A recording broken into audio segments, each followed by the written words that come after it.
Alors une rencontre à présent dans Tantôt belge, tantôt français, celle avec Philippe Cordery, ancien député des Français du Benelux. Alors qui est-il? Il a été élu de 2012 à 2017 sous la couleur des socialistes.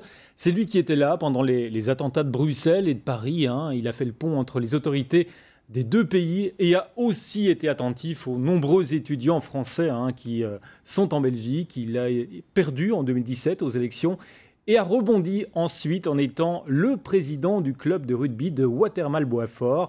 Un essai réussi, donc, on va le découvrir dans sa vie. Un reportage signé Jérémy Michel.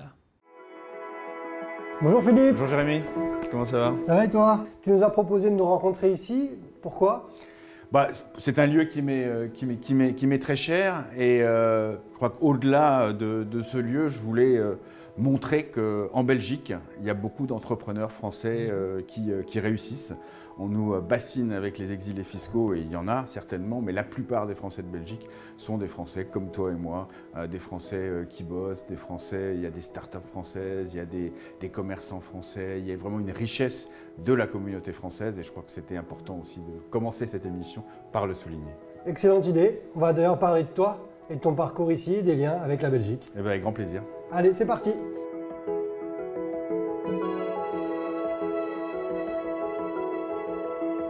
Philippe, ton engagement politique t'amène à être député du Benelux en 2012. Est-ce que tu te souviens du 17 juin 2012, justement, où ce soir-là, tu deviens député du Benelux? Comment tu as ressenti ça?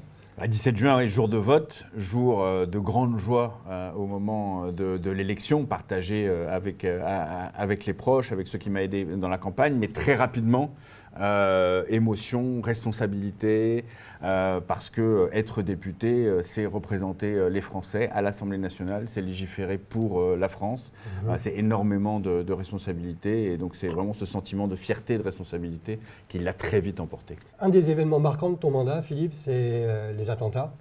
Et on le voit sur la photo que tu nous as apportée, qui est un recueillement après les attentats. Tu te souviens de ce moment-là?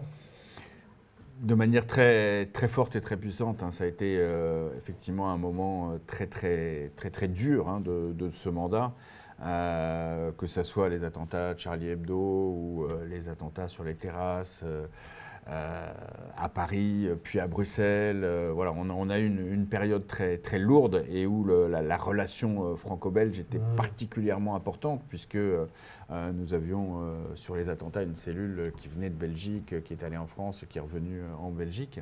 Donc ça voilà, m'a obligé aussi, en tant que député représentant les Français du Benelux, d'être au quotidien très proche des autorités françaises, des autorités belges, de l'ambassade ici, parce que c'était mon rôle de parlementaire aussi, de pouvoir être en relation avec les citoyens français pendant cette période qui était très inquiet, ceux qui vivaient en Belgique, notamment ceux qui allaient dans les institutions françaises, dans les centres culturels, à l'école, voilà, où le risque existait. Donc voilà, ça a été un moment de recueillement, bien sûr. Cette photo de Liège le marque. Il y a eu d'autres moments à Bruxelles. Il y a eu la grande manifestation après Charlie Hebdo, où la Belgique a montré sa solidarité. Mais un moment aussi de travail et de faire en sorte que tout le monde puisse se parler et travailler ensemble dans cette période. Vraie coordination dans ce moment-là un peu tragique. Mais on le voit aussi dans des débats, comme on le voit, tu nous as porté cette photo-là où on te voit dans l'hémicycle. C'est au moment de la discussion sur le mariage pour tous. On sait qu'en France, il y avait eu beaucoup de propos difficiles, hein, entre les uns et les autres. Au moment où la loi est expliquée en France et discutée, la Belgique a déjà mis en place ce système. Est-ce que ça a nourri ta réflexion? Oui, depuis longtemps, il n'y avait plus de débat en Belgique et ça a été l'occasion pour moi, effectivement, de regarder comment la législation avait été faite en Belgique et de m'en inspirer pour nourrir le débat dans l'hémicycle. J'ai aussi fait venir une délégation de parlementaires pour discuter avec des députés belges et puis pour aller à Erasmus pour avoir une discussion sur la PMA. Donc il y a eu cette possibilité de se nourrir d'exemples réels. Et ça, je l'ai utilisé souvent pendant mon mandat. Aussi dans d'autres sujets, sur d'autres sujets. Oui, parce que c'est la première fois qu'on avait des députés des Français de l'étranger et nos collègues étaient contents d'avoir ces expériences réelles.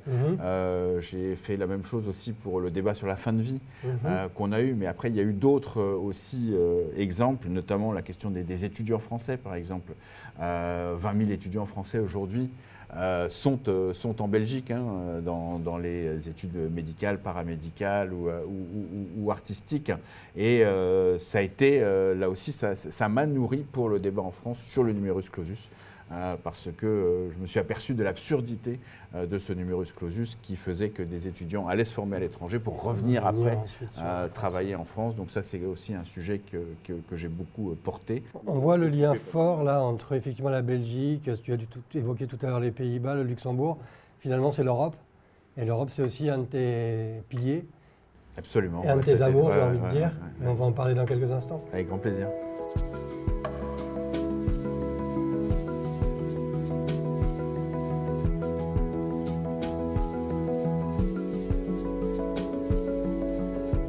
Philippe, nous voici au cœur du quartier européen. On peut difficilement parler de ta vie en échappant à l'Europe.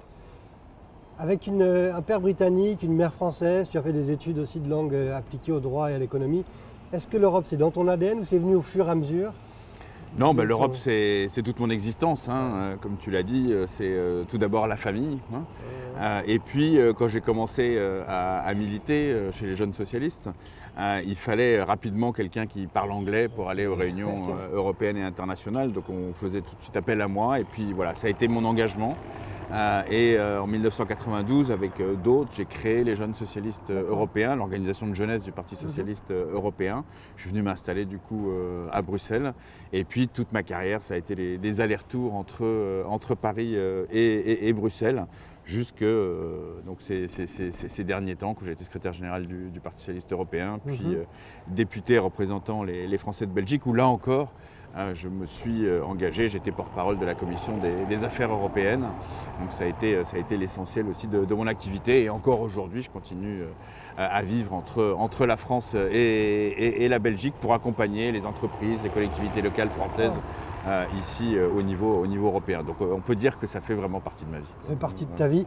Et d'ailleurs, dans l'un des moments forts de ta vie que tu souhaites partager avec nous aujourd'hui, il y a cette photo où on te voit avec Angela Merkel. C'était au Bundestag en 2015. Tu te souviens de ce moment fort Oui, c'était un moment très fort parce que 2 fois par an, on avait des rencontres avec nos homologues du Bundestag. Et c'était important pour coordonner nos politiques européennes au niveau parlementaire. Et cette réunion, c'était un mois après les attentats de Paris, où on a fait cette réunion sur les questions de sécurité au niveau franco-allemand. Et la chancelière nous a fait le plaisir de venir à cette réunion. Et ça prouve aussi, je crois, que le travail parlementaire est un des acteurs de la diplomatie, puisqu'on arrivait à parler aussi aux exécutifs en tant que parlementaires. C'est très intéressant. Et si on regarde un petit peu plus en détail la photo, on voit que tes yeux sont portés vers l'horizon, comme s'il y avait un véritable avenir. Et aujourd'hui, justement, si tu regardes vers l'avenir, l'Europe, si tu avais une baguette magique, l'Europe de Philippe, elle serait comment? Alors, je n'avais jamais remarqué ce regard, mais bon, peut-être effectivement. Mais bon, c'est une vision, c'est toujours l'Europe, c'est toujours une vision. Il y a eu des étapes, il y en aura d'autres étapes. On ne peut pas tout chambouler du jour au lendemain parce que voilà, les traditions nationales sont encore très présentes. Mais on avance. Et moi, je pense que s'il y a un aspect de l'Europe où c'est particulièrement important d'avancer aujourd'hui, c'est l'Europe de la vie quotidienne pour les citoyens. Oui. Parce que j'ai remarqué pendant mon mandat qu'au niveau transfrontalier notamment, il y a tellement de différences entre les pays. Moi, j'ai vu ça entre la France et la Belgique. Des gens qui travaillent d'un côté et qui habitent de l'autre de la frontière et qui ont des tracasseries permanentes en termes de sécurité sociale, en termes de fiscalité. Et donc je pense que là-dessus, il y a un vrai travail, un travail encore à faire. pour mieux harmoniser les systèmes administratifs et faire en sorte qu'un citoyen puisse être vraiment mobile dans l'Union européenne. Ça, je pense que c'est un des chantiers pour lesquels il y a encore beaucoup de travail. Il y a beaucoup de travail, mais comme tu dis, on avance, on avance, on avance. Et je ne sais pas pourquoi, mais j'ai l'idée d'une image d'une mêlée qui avancerait. Et ça, c'est un troisième pilier de ta passion et de ta vie, c'est le rugby. Et on en parlera un petit peu tout à l'heure ensemble. Avec plaisir, avec plaisir.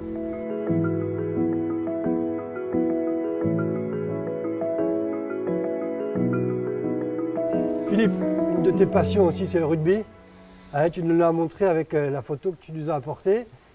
On voit qu'il y a des sacrés gaillards là autour de toi. C'était à quel moment? En fait, ça c'était un moment amusant de mon mandat. C'était en septembre 2015, juste avant la vraie Coupe du Monde de rugby. Il y a une Coupe du Monde des rugby des parlementaires. C'est aussi une vraie Coupe du Monde. C'est aussi une vraie Coupe du Monde. La France ne l'a pas gagnée. Mais on a joué contre les All Blacks en demi-finale et qui nous ont fait un monumental haka juste avant le match. Et c'était un moment de convivialité aussi dans la politique, mais aussi de bataille pour son pays, puisque les matchs étaient quand même joués à fond. Jouer à fond, justement. Si je te dis Sampere ad fundum, ça t'évoque quoi? Ça, c'est Boitsfort Rugby Club. Je suis aujourd'hui président du club de rugby de Boitsfort, là où ont joué mes enfants et où un enfant joue toujours. Et c'est un engagement, un nouvel engagement aussi, mais que j'ai voulu poursuivre.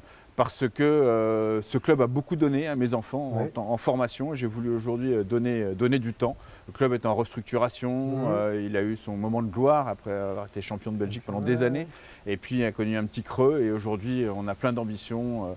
Et le rugby belge est en pleine mutation, en plein développement. Et j'ai envie d'aider à ce développement. D'accord. Philippe, c'est vraiment fantastique parce qu'on voit que finalement, le vrai mot de ta vie, c'est l'engagement. L'engagement en politique, l'engagement pour l'Europe, l'engagement maintenant dans le sport. On arrive à la fin de cette émission, on a passé vraiment un moment très agréable avec toi. Et on voit cette force, on voit cette volonté, on voit cette envie toujours d'aller de l'avant. C'est quoi ton secret en fait? Écoute, c'est cette volonté de toujours être dans l'action. Je crois que pour moi, c'est toujours important et ça l'a été à toutes les époques de la vie. Effectivement, tu as mentionné la politique, l'Europe, le sport, le rugby. Je crois que j'ai toujours envie de construire. Et que ce soit le Parti socialiste européen ou le mandat de député des Français de l'étranger, je suis toujours parti de pas grand-chose puisque ça a été des nouveautés, des créations. Et je crois que ça fait partie de ce que j'aime faire, c'est-à-dire construire pour que les choses marchent mieux, pour aussi m'engager pour plus de solidarité dans ce monde. Donc même si les sujets sont très différents, ma perspective, ma volonté d'engagement reste la même et je crois que c'est ce que j'aime dans la vie. Écoute, c'est une formidable leçon pour nous tous. Et vous avez entendu, il faut s'engager, poursuivre ses actions et puis de temps en temps vivre en Belgique, vivre en France, être tantôt belge, tantôt français, mais surtout dans l'engagement. À bientôt Philippe. Allez, à bientôt.